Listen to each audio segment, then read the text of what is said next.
બનાવ સ્થળે બોટાદ જિલ્લા પોલીસનો પૂરતો બંદોબસ્ત રાખવામાં આવ્યો છે તેમજ બોટાદ જિલ્લા પોલીસની વિવિધ ટીમો બનાવી અને આ કુલ 6 આરોપીઓની શોધખોળ તથા તપાસ હાલ ચાલુ છે।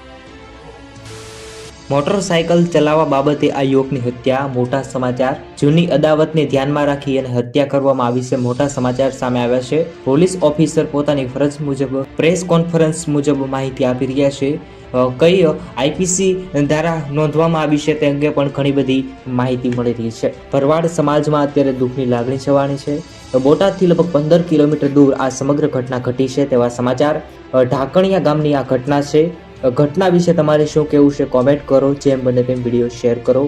આવી રીતે ગુજરાતના તમામ સમાચાર માટે જેડી ન્યૂઝ ચેનલને સબસ્ક્રાઇબ કરો। જય હિન્દ, જય ભારત। ભરવાડ સમાજ અને મુસ્લિમ સમાજના એકમો વચ્ચે ઝઘડો થયેલો।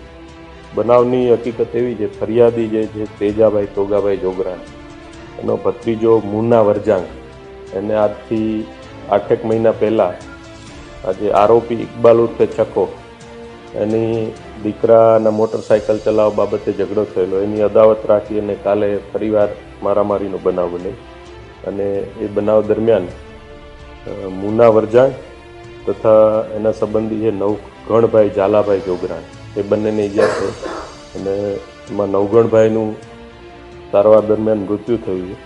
એટલે આ તપાસના કામે ફરિયાદી તેજાભાઈ જોગરાણાની ફરિયાદ લઈ આરોપીઓ ઇકબાલ રાઠોડ, દાઉદ રાઠોડ, અમન, સાજિદ, બહાદુર અને હકુભાઈ રહીમભાઈ રાઠોડ એમ 6 આરોપીઓ વિરુદ્ધ આઈપીસી કલમ 302, 307 અને રાયોટિંગ મુજબ ગુનો દાખલ કરવામાં આવેલ છે। હાલ બનાવ સ્થળે બોટાદ જિલ્લા પોલીસનો પૂરતો બંદોબસ્ત રાખવામાં આવ્યો છે તેમજ બોટાદ જિલ્લા પોલીસની વિવિધ ટીમો બનાવી અને આ કુલ 6 આરોપીઓની શોધખોળ તથા તપાસ હાલ ચાલુ છે।